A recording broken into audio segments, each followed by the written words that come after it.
মহাকর্ষ ও অভিকর্ষ থেকে গুচ্ছ 2021 সালে এই প্রশ্নটা এসেছে। এ ও বি গ্রহদ্বয়ের ভর যথাক্রমে m ও 2m এবং ব্যাসার্ধ r ও 2r হলে এদের অভিকর্ষ ত্বরণ GA:GB কত? তাহলে দেখো যে এই এ আর জি বি এর অনুপাত চেয়েছে।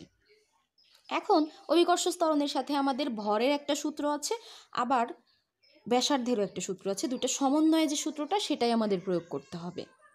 তাহলে দেখো আমরা জানি এ গ্রহের ক্ষেত্রে দেখো ভরের সমানুপাতি আর ব্যাসার্ধের বর্গের ব্যস্তানুপাতি।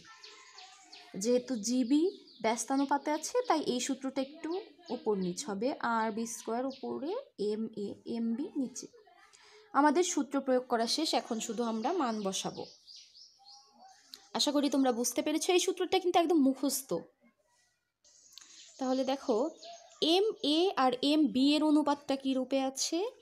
আছে দ্বিগুণ রূপে, m/2m রূপে। আর ব্যাসার্ধগুলো রয়েছে r:2r, কিন্তু এই যে আর এটা নিচে তাই আর নিচে 2rটা আমরা উপরে বসাবো। এদের উপর বর্গ আবার ভুলে গেলে চলবে না, স্কোয়ারটা অবশ্যই দিতে হবে। তাহলে দেখো এইখানে 2 2 4 আর নিচে 2 কাটা গিয়ে থাকবে হচ্ছে জাস্ট 2, আর মনে মনে তো নিচে 1 আছে। এখন যদি তুমি অনুপাতটা প্রকাশ করো তাহলে কিন্তু হয়ে যাবে 2:1। এটাই হলো আমাদের অ্যান্সার। এই ম্যাথটা খুবই সহজ তাই আর খুবই ইম্পর্টেন্ট।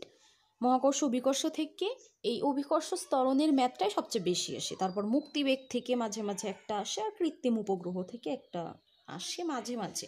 তবে অভিকর্ষ ত্বরণ থেকেই সবচেয়ে বেশি ম্যাথ আসে।